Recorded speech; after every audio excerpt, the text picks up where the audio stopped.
Et si, en septembre 2025, Londres avait laissé tomber tous ses masques?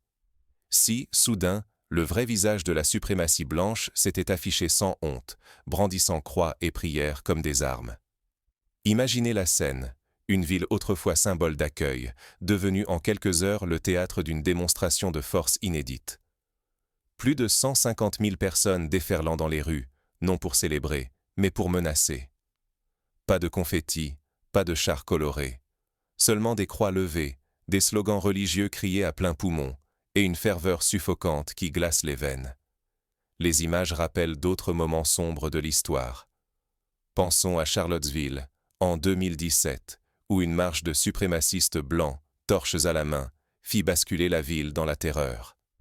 Ou encore à la Nuit de cristal, en 1938, où les vitrines brisées, les synagogues incendiées et la violence débridée marquèrent un point de non-retour pour les Juifs d'Allemagne.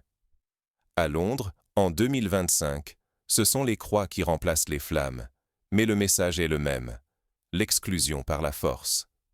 La violence n'a pas tardé. 26 policiers blessés, dont 4 dans un état critique. Les cris des manifestants couvraient les sirènes, la peur pesait dans l'air. Sur les pavés, la colère n'était pas ordinaire. C'était une haine revendiquée, portée à visage découvert. Les vidéos circulant sur les réseaux sociaux montrent des groupes organisés, certains casqués, lançant des projectiles sur les forces de l'ordre. Un scénario qui rappelle les pires heures des émeutes de Brixton ou de Tottenham, mais avec cette fois une cible explicitement identifiée. La diversité. Ce jour-là, la Grande-Bretagne a connu la plus vaste mobilisation d'extrême droite de toute son histoire. Ce n'était pas un simple mouvement local, mais une démonstration de force mondiale. Des chefs venus de France, d'Allemagne, de Nouvelle-Zélande, tous réunis derrière la même bannière, défendre la nation, protéger la foi. Mais derrière ces mots, la cible était claire. Les musulmans, la diversité, tout ce qui n'est pas eux. On pense à la montée de l'extrême droite en Europe dans les années 30, à la manière dont des foules galvanisées ont pu, en quelques semaines, imposer la terreur et le silence. À Paris, en 1934, lors des émeutes de février, des ligues factieuses ont failli renverser la République. Ici, à Londres, 2025, l'histoire semblait se répéter, mais avec des cibles et des slogans mis à jour pour notre époque. Ce cortège n'était pas anodin. C'était un signal d'alarme. Ignorer ou minimiser ces foules, c'est laisser la haine s'installer. La violence tolérée aujourd'hui pourrait devenir la norme de demain. Et ce sont des millions de vies, en Afrique et ailleurs, qui sont en jeu. Car l'histoire nous l'a montré. Ce qui commence par des mots peut finir par des actes irréversibles, par des politiques d'exclusion, voire pire. Mais alors que le monde retient son souffle, une voix s'élève depuis l'Afrique. Pour comprendre ce qui s'est vraiment joué à Londres, il faut écouter ceux qui refusent de baisser les yeux. La riposte africaine ne s'est pas fait attendre. Ibrahim Traoré, symbole de cette nouvelle génération, a brisé le silence en posant des mots forts sur l'événement. Il n'était pas seul. Des intellectuels, des journalistes, des artistes de tout le continent se sont joints à lui, dénonçant l'hypocrisie et la complaisance occidentale. Londres, cœur battant du pouvoir occidental, s'est figé sous une vague blanche, croix brandie, haine déployée. Est-ce un accident tragique ou le signal d'un mal bien plus profond qui ronge la démocratie, sous nos yeux incrédules? En septembre 2025, la planète entière a observé, médusé, la transformation brutale de Londres. Symbole d'ouverture, la ville est devenue l'arène d'une démonstration de force orchestrée par la haine. Tommy Robinson, figure du populisme britannique, galvanisait une marée humaine venue de tout l'Occident, prêchant l'exclusion avec ferveur. Les croix de bois, dressées vers le ciel, se sont changées en armes, psychologiques et physiques. Sous les cris « Le Christ est roi », la foi n'a plus servi à unir, mais à excommunier. Prêtres, faux évêques, extrémistes, tous ont sanctifié la haine, désignant l'islam et les minorités comme ennemis à chasser. On a vu des groupes de prières improvisés où l'on appelait ouvertement à purifier la nation, des mots lourds de sens qui rappellent la rhétorique des pogroms ou des purges ethniques. Plus de 1600 policiers déployés n'ont pas suffi. 26 blessés dans leur rang, dont 4 dans un état critique. Derrière ces chiffres, des visages, des familles, la violence brute. Bouteilles, pierres, fumigènes pleuvaient. La police reculait devant une foule déchaînée, surarmée, ivre de colère. Plusieurs commissariats ont été pris pour cible, et des agents ont raconté, la voix tremblante, avoir craint pour leur vie. Un sentiment rare dans une capitale où l'ordre semblait autrefois inébranlable. Face à ce raz-de-marée raciste, le silence gêné des médias et des élites occidentales a résonné. On a parlé d'affrontements, de troubles, de dérives, mais peu ont osé nommer l'horreur, terrorisme suprémaciste blanc. Ce refus d'affronter la réalité nourrit l'impunité, trahit l'idéal dont l'Occident se réclame. Pour les musulmans de Londres, la peur a tout submergé. Des familles barricadées, des centres communautaires fermés, des enfants cachés. 1938, nuit de cristal. La mémoire saigne. Hier les Juifs d'Allemagne, aujourd'hui les musulmans d'Angleterre. Les croix remplacent les vitres brisées, mais la menace reste la même. Vous n'avez pas votre place ici. De nombreux Londoniens se rappellent des témoignages de leurs aînés qui, dans les années 60, avaient fui les violences racistes de Notting Hill ou de Southall. Aujourd'hui, ce sont les mêmes rues qui résonnent de cris de haine, comme si le temps n'avait rien effacé. Ce qui s'est joué à Londres dépasse la Grande-Bretagne. Des leaders d'extrême droite de toute l'Europe et au-delà avaient répondu présent. Le virus de la haine circule sans frontières, plus rapide que toute idée progressiste. On a vu, côte à côte, des figures de la droite radicale française, de l'Alternative für Deutschland allemande, et même des militants venus des États-Unis et d'Australie, unis dans un projet d'exclusion globale. En refusant de nommer et de combattre la suprématie blanche, l'Occident met en péril ses minorités et érode la confiance mondiale en ses idéaux. À chaque silence, la promesse de liberté et de tolérance se fissure un peu plus. Mais alors que Londres vacille, une voix inattendue brise le silence.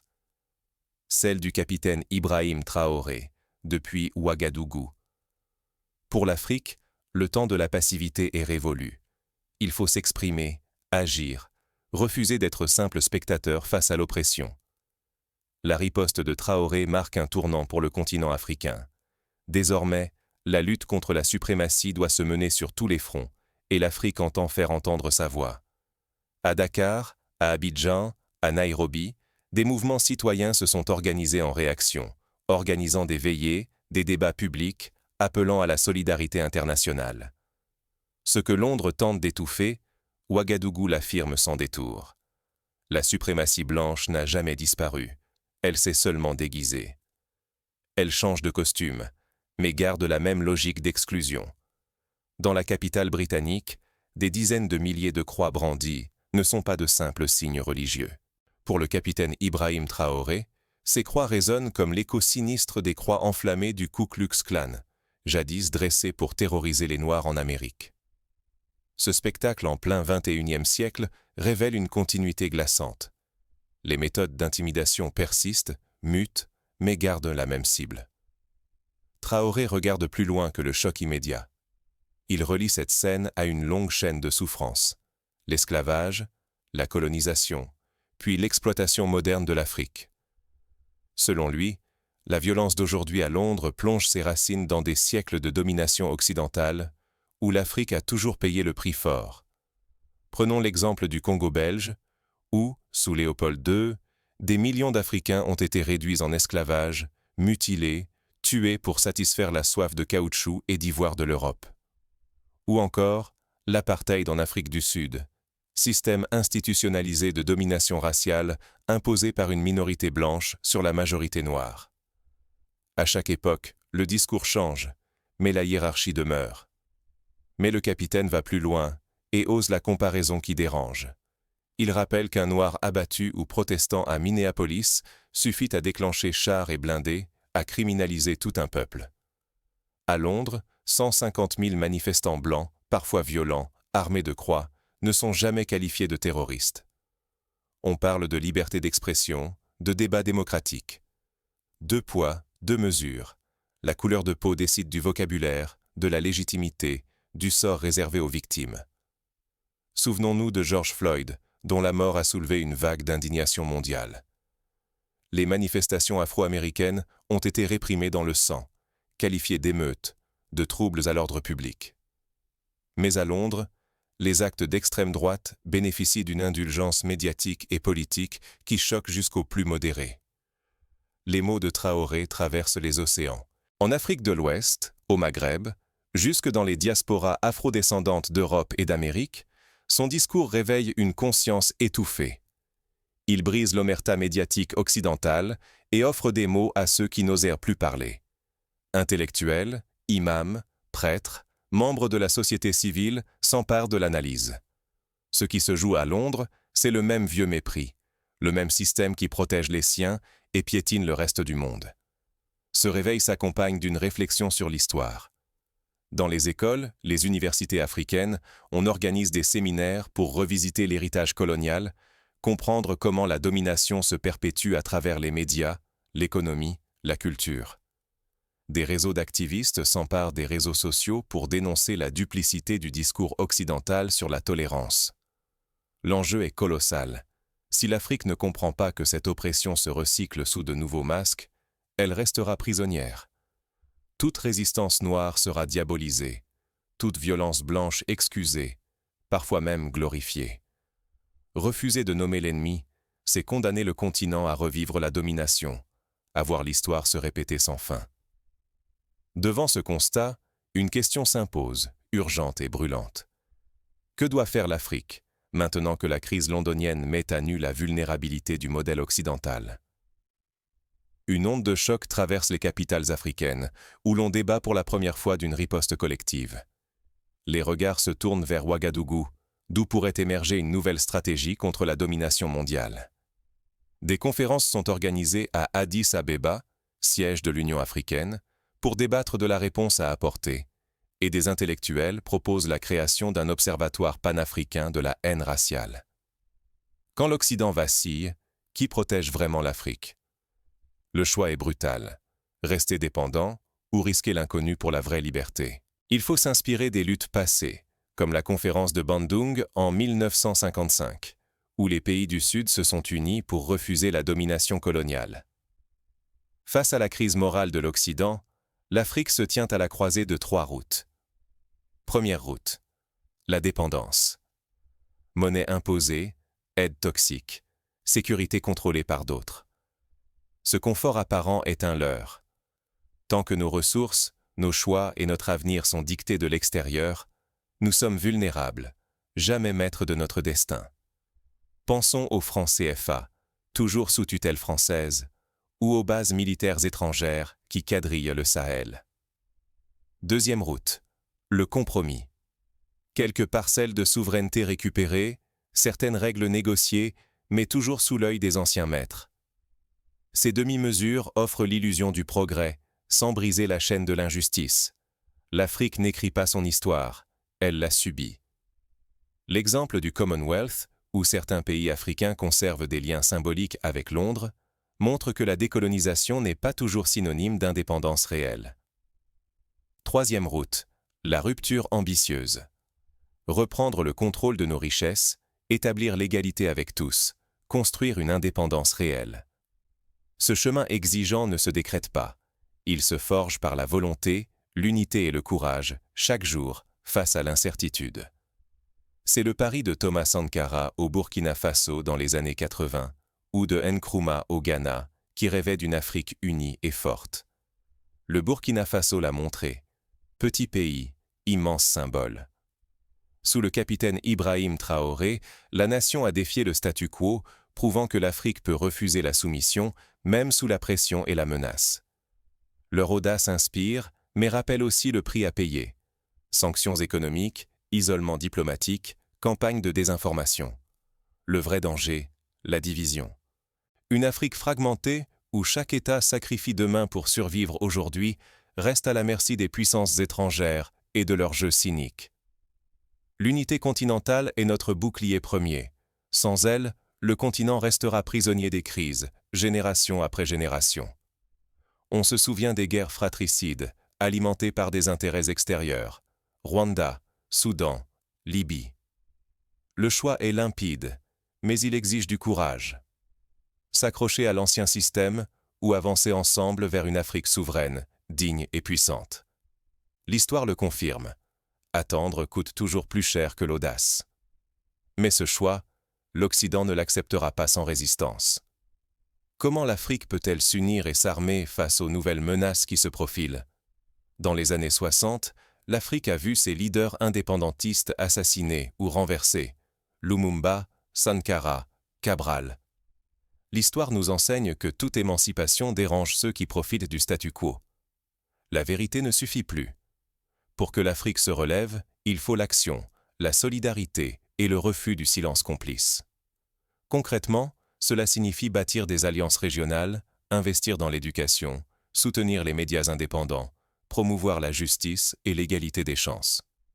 Face aux émeutes de Londres, détourner le regard ou attendre que la tempête passe n'est plus une option.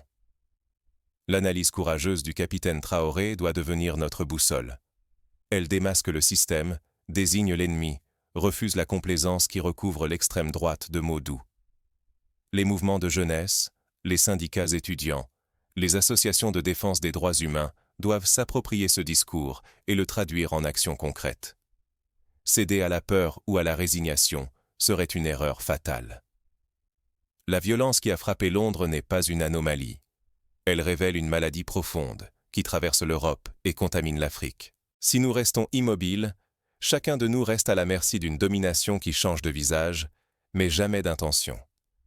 Agir, c'est oser nommer les choses. Refuser la langue molle qui transforme la haine en simple tension ou le racisme en inquiétude sociale. L'extrême droite et la suprématie blanche doivent être nommées pour ce qu'elles sont, des menaces mondiales qui s'étendent et se normalisent dans le silence. Il s'agit de mettre en place des observatoires, des plateformes de veille, des campagnes de sensibilisation, pour que plus jamais une telle mobilisation ne passe inaperçue. Le sursaut doit être collectif et venir de partout. L'action locale compte, dans chaque pays, chaque quartier, chaque association. Pourtant, elle ne suffit pas seule. Il faut relier ces luttes à un projet global, unir les voix, les résistances, les solidarités africaines et afrodescendantes aux quatre coins du monde. La création d'un fonds panafricain pour la lutte contre la haine raciale, par exemple, pourrait permettre de soutenir les victimes, de financer des médias indépendants, de promouvoir la culture de la tolérance. La diaspora détient une force singulière. Elle porte la mémoire de la colonisation, de l'exil, des combats pour la dignité. Relier Bamako à Paris, Alger à Londres, Lagos à New York, c'est bâtir des réseaux capables d'organiser la riposte, de faire entendre une parole claire, de briser l'isolement et l'oubli. Les exemples de solidarité transatlantique, comme lors des manifestations Black Lives Matter, montrent que l'unité est possible et efficace.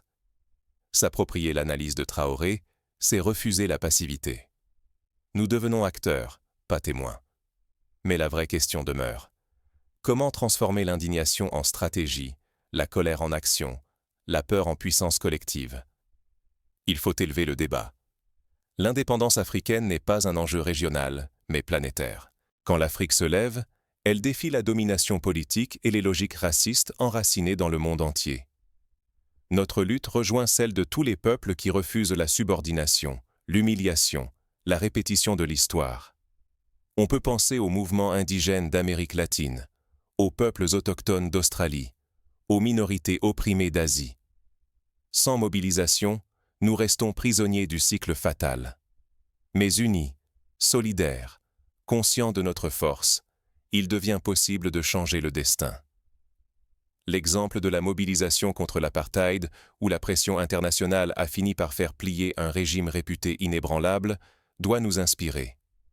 La victoire n'est jamais acquise, mais elle appartient à ceux qui s'organisent et persévèrent. Le moment est venu de refuser l'attentisme. Chaque geste compte, chaque voix porte. La suite de notre histoire dépendra du courage de ceux qui oseront rompre le silence. Organisez des ateliers de réflexion, formez des collectifs, interpellez vos élus, investissez les réseaux sociaux, refusez la banalisation de la haine. Londres vient de mettre à nu le vrai visage de l'Occident. Le choix qui s'impose à l'Afrique n'a jamais été aussi clair. Rester dans l'ombre ou s'affirmer comme lumière. Ce qui s'est déroulé dans la capitale britannique n'est pas qu'un événement isolé. C'est la déchirure du rideau, la révélation crue d'un système où, malgré les discours, persiste l'exclusion, la suprématie blanche et l'impunité. Quand les croix de bois ont envahi la ville, quand des dizaines de milliers de voix ont invoqué le nom d'un Dieu pour justifier la haine, le monde entier a vu la vérité, sans phare. Mais ce qui compte, c'est la réponse du continent africain. Le capitaine Ibrahim Traoré n'a pas mâché ses mots. Ces violences ne sont pas de simples tempêtes. Ce sont des rappels. Rappels que le passé colonial n'a jamais vraiment quitté la scène. Qu'il change de forme, de langage, mais poursuit la même domination, sous de nouveaux masques. Regardons la réalité en face. La sécurité, la dignité, la souveraineté de l'Afrique ne peuvent plus dépendre de promesses occidentales ni d'interventions extérieures.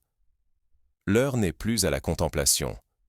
L'Afrique doit refuser le silence ou le rôle de spectatrice soumise face à sa propre marginalisation. Chaque crise, chaque flambée de violence raciste à Londres, à Berlin, à New York, est un signal. Si nous ne nous protégeons pas, si nous ne nous rassemblons pas, l'histoire recommencera à notre détriment. L'enjeu n'a rien d'abstrait. Il s'agit du droit de choisir notre destin, de refuser que nos voix, nos richesses, nos enfants soient perpétuellement mis en jeu sur un échiquier qui n'a jamais été conçu pour nous. Il s'agit de justice, de vie, de liberté. Comme l'a dit Nelson Mandela, « Je ne suis pas libre tant que l'Afrique n'est pas libre ». Ce moment est décisif. Il ne s'agit plus de commenter ou de s'indigner à distance. Il faut choisir. Serons-nous témoins passifs ou artisans du changement? Allons-nous laisser l'histoire s'écrire sans nous ou la reprendre en main? La neutralité n'a plus sa place. L'Afrique n'est pas condamnée à rester l'ombre de l'Occident. Elle peut et doit devenir la lumière, non seulement pour elle-même, mais pour tous ceux que l'injustice menace.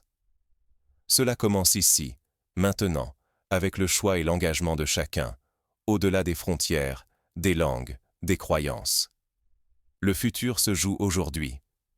La justice mondiale dépendra du courage de ceux qui osent de briser le silence et réécrire l'histoire, pour l'Afrique et pour le monde. Restez avec nous. Ce n'est qu'un début. Ensemble, nous tracerons les voies de l'émancipation, de la solidarité et de l'action.